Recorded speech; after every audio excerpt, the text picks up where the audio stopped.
much for having me here.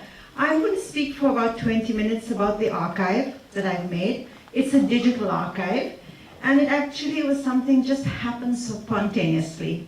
I'm a feminist scholar. I don't know much about my community. I'm learning about my community. I wrote a book using a feminist and post-colonial lens about 4 generations of my family many years ago when I was an associate professor. I have since then been doing a lot of other work. I work on social movements and women in development. But when I came home to Calcutta 7 years ago, after spending 30 years in the United States, I found myself constantly taking people to our synagogues. And people said, what a wonderful synagogue, and I would tell them about our community whose memory is fast fading, especially among younger people, as we have less than 20 people left in Calcutta, most of them very old. And I thought to myself, well, I'm getting old too. I'm 61 almost. And soon, who's going to take them around? And when they come to the synagogue, they'll see one of the most magnificent synagogues, probably the largest in Asia, but they won't know who we are and what did we contribute. So I said, I'll do what I can do. I like art. And I said, let me try and do a set of beautiful posters, maybe 30 posters to tell the story of our community to anybody who walks into the synagogue. And that was a start. And just by happenstance, there was a woman who happened to come to India, a professor of the digital humanities, which is something I knew very little about, who talked with my mother because I was out of the country. And she said, why will she do a poster exhibition? Why doesn't she do a digital archive? I was like, what's that? So she said, this way it can be open to people all over the world. They can click in your archive and see. I said, yes, but I'm Yael, I'm alone in Calcutta, I'm an independent scholar. I don't know how to do that. She said, well, I know how to do that. I'm in Ireland, and I have a student from India, and he would like to take that on as a project. So I said, cool, he can take it on as a project. I can be the curator, I can collect all the material, but I don't have the technology to upload it and put it onto a device where a server where everybody can see it. So she said, well, I have a friend, she's sitting in Ireland. I have a friend, let's meet in New York, I happen to be there, and you go talk to him and see if he can help you. I said, okay. He was the professor at Jodhpur University, one of our distinguished universities, and he was in the School for Cultural Texts and Records. So I walked in and said, Professor Dasgupta, Susan from Ireland has sent me. She says, maybe you can help me create a digital archive. He said, wonderful, you came from heaven. I said, me? What happened? He said, we have a grant. We're doing a grant. We have a project on Calcutta and the making of Calcutta. And we know a lot about it, but we don't know what the Jews did. We know they did a lot, but we don't know how to document it. So you know what? How many of my students do you want? Have them for 3 years. These boys and girls, they're very smart. Take them over, they'll film for you, they'll document for you, we'll archive everything. And it turns out it was his son who was studying with this lady in Ireland, and my son Vinayak, for his PhD, will put it up on an archive. So that's the story of how the archive happened, which is quite incredible. I think it was meant to be. And what I next started to do is to document. We can document what's in Calcutta, but it's very little. We have the synagogues, we have the schools, we have several old people, but we don't have objects, really things for people to see. We don't have photographs, we don't have any memories that actually reside in Calcutta today.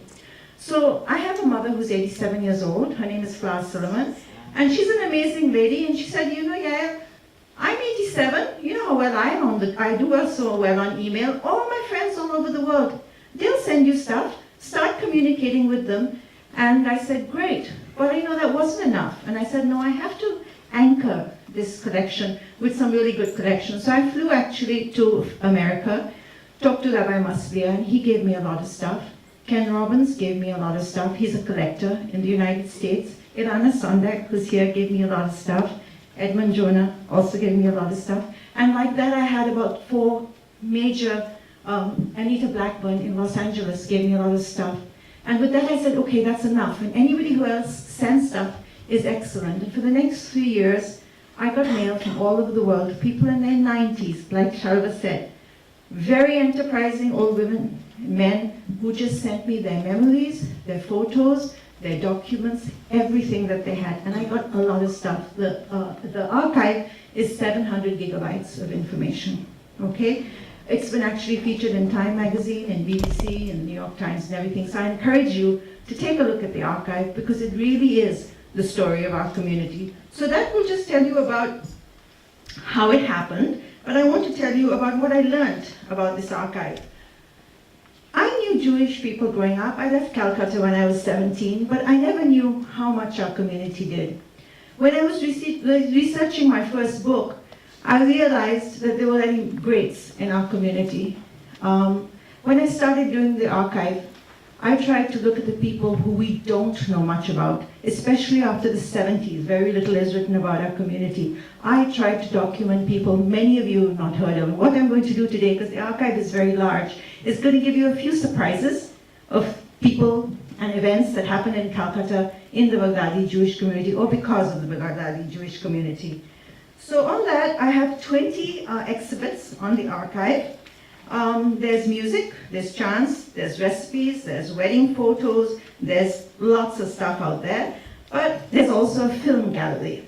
And what I was able to do with the few people left was make films of people in their 90s talking about what Calcutta was like. Two of the people on the archive are no longer, so this was a very timely project, and I knew if I didn't do it soon, even what was left would be no longer.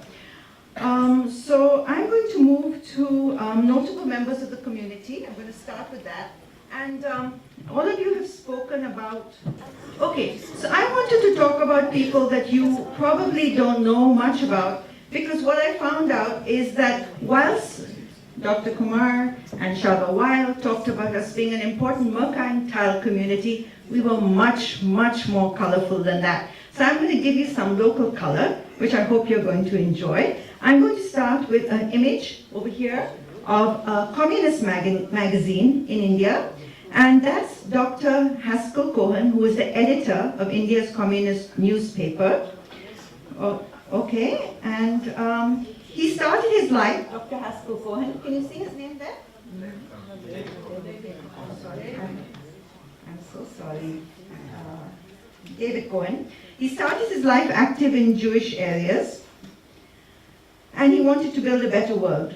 To do so, he and some other young Jewish men became an active member of the Communist Party of India. He was the editor of Unity, a Communist Party magazine that sought to unite its leaderships and its ranks through the arts. He worked in Delhi at the party headquarters and represented the Party of India in many venues across the world. In a trip to the Soviet Union, he became deeply disillusioned with the practice of communism, and he wrote a book about it, and then later returned back to his Jewish faith. After leaving the Communist Party, he worked in Indian Express as a news editor in Bombay. As a journalist, his career spanned London and New Delhi, and he worked for the Jewish Telegraphic Agency, the Times of India, Reuters, the Indian Express, and is a correspondent for La Humanité. Okay? So that's him. I don't think many people think of Jews and communism in Calcutta in the 40s. Here's a guy, and I'm doing this in alphabetical order because in the archive there are about 30 or 35 great people, and of course General Jack Jacob and others are there, but I wanted to show you people who you may be a little bit surprised with. Now this came as a big surprise for me, and this is Eddie Joseph, okay? Eddie, yeah, but his real name is Eddie Joseph, okay? He's Eddie Jason. And we didn't even know he belonged to our community. He's actually recorded as an Englishman. He was the first man to do magic over the radio. I don't know what that means, but that was in 1933. Okay, and what happened was his son, Saul Bekor, got in touch with me, and as one of the people I was communicating with, he said, let me tell you about my brother Eddie, and I'm going to send you some documents. And that's how we knew that he was Jewish. And this is what is also very beautiful about the archive. Everything is not written by me. A lot is written by members of the community, so it represents how they feel and how they think and how they remember Calcutta and their memories of people. So I'm just going to read very briefly. Eddie was my first cousin. He was a genius. He invented many card tricks which are still used by magicians around the world. During the war, Eddie performed for the troops. In America, he was regarded by the Magic Circle as one of the greatest inventive magicians. Eddie was also the first magician to do magic over the radio in 1933, making over 30 broadcasts from the All India radio stations in Calcutta, Bombay, and Lucknow. He appeared in the Silver Jubilee show for King George V. He served for many years as the Indian representative of the International Brotherhood of Magicians, and he was active in the Society of Indian Magicians. He wrote over 70 pamphlets and books on magic, and his articles appeared in Genie and the New Tops. The IBM ring in Bombay is known as the Eddie Joseph ring. He passed away in 1974 in the UK.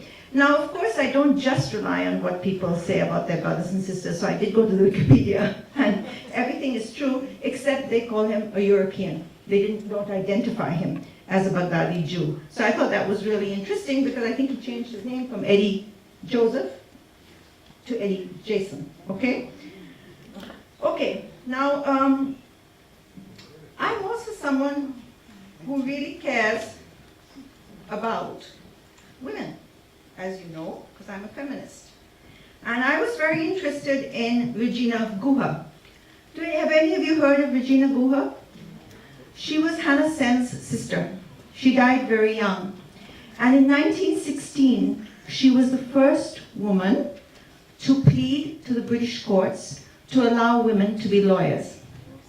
She lost her case, and it was only a few years later that a Parsi woman was able to make women lawyers. So actually they were really very, very impressive people who were in a variety of causes. There was also Rachel Ashkenazi, who was the first woman lawyer in the community to practice in the High Court. She pleaded for Muslim women in Parda. Rachel Jewett-Cohen was the first lady doctor in the Jewish community. Many followed in her footsteps. She enrolled in Calcutta Medical College in 1892 and received a government scholarship of rupees 20. Okay, that's about 30 cents. She was attached to the Jewish Baby Welcome Clinic started by the Jewish Women's League, and she worked for poor and destitute children. She emigrated to England in the 1930s. There was also, and so this actually tells about her petition and her plea, and if you go online, you'll get much more information about Regina. Regina's sister was very well known. Her name was Hannah Sen. She was very active in the Indian national movement, a member of the Congress Party. And this is an exciting story because I knew about Hannah Sen. I had researched about her before, but I didn't have enough information. And I was giving a talk on some gender conference in Calcutta, and a lady sat next to me and she said, "Can you give me your book?" And I said, "I don't know if you're interested. This book is about Jewish people in India." She said, "That's what I want." I said, "Really?" She said, "Yes, because my brother-in-law is Jewish." And I said, "What's his name?" And she said, "Kamal Chinoy." I said, "Kamal Chinoy? No, that's Parsi. He's not Jewish." She said, "My brother-in-law is Jewish. He's Kamal Chinoy." I said, "Tell me more about him." He said his grandmother was Hannah Sen. Okay? And so I said, okay, I'm going to meet Kamal Chinoy. I called him up on the phone. I just networked with him, went to talk to him. He's actually an activist himself. He does a lot of work on human rights issues in India. And I said to him when we were talking, "Kamal, I've come to learn about your mother and your grandmother. And is there anything you can give me?" And he said, "Sure." And he gave me this picture. This is his mother, Hannah Sen, the lady in the glasses with Gandhi, okay, which nobody else has seen before. He gave me this one of her with Nehru, okay, because she was very active in causes, national causes. And here's one with Mao Zedong. Okay, so I said, wow, that's great. So I talked a little bit more with Kamal. There's I've done an academic paper, it's also on the website. There's some community stuff, there's some academic stuff. The stuff I write is a little bit more academic with footnotes and all that. But there's a lot of other stuff which you don't have to worry about the footnotes. So Kamal Chinoy, basically, I asked him, "Kamal, what do you see yourself, and how do you have this name Chinoy?" He said his mother, Shanta, married an Indian diplomat, okay? He died when he was very young in service somewhere in, I don't know, somewhere in Latin America, or I can't remember exactly where, it's on the website. And he said, my mother married again a Parsi, and out of respect for him, I'm Kamal Mitra Chinoy. I took his name. And I said, "What do you identify as?" He says, "Yeah, I'm Jewish." I said, "Oh." And he said, "My brother doesn't identify as Jewish, but I do. And because I'm Jewish, I do the human rights work that I do." And I thought that was really amazing. So you can read about Kamal. This is 3 generations of activism in one family. And Kamal is always on the news in India. You would have heard of him. And there's a lot of very sensitive reporting on a lot of issues. The next slide I'm going to show you. This is just actually a teaser. I want you to go to the website. In terms of, you mentioned about women in the movies. And there were a few. But very few knew about Premila. Premila was Esther Victoria Abraham. She was from Calcutta. I read about her, and through, again, networking, I went to Bombay to meet her son, because she's no longer Hyder Ali. Hyder Ali actually is quite well known because he made a very, very famous movie, which suddenly has gone out of my mind, about Akbar, Jodha Akbar. He actually did a screenplay. He's married to a Hindu woman. His father was a Muslim. Premila married a Muslim gentleman who was an actor. But I'm jumping ahead of the story, so let me go back again. Esther Victoria Abraham was born in Calcutta. This is her mother, Matilda, and her father. He was married to a Christian woman before and lived in the same compound as the actress Helen. He had many girl children from his Christian wife, and he wanted a boy very badly. And he went with Helen's mother to appear to a saint and said, I want this child. He said, but you may lose your wife in this want, in this quest for a boy. He said, I'll take the risk. He did. A son was, but actually his son wasn't born. Another girl was born, Esther Victoria Abraham. But he had many children after that, including sons, so that was okay. And the first wife died in childbirth. So from Karachi, this lady, Matilda, was flown over. Her father had an optician's shop in Karachi, and so they came to Calcutta, and that's Esther's parents.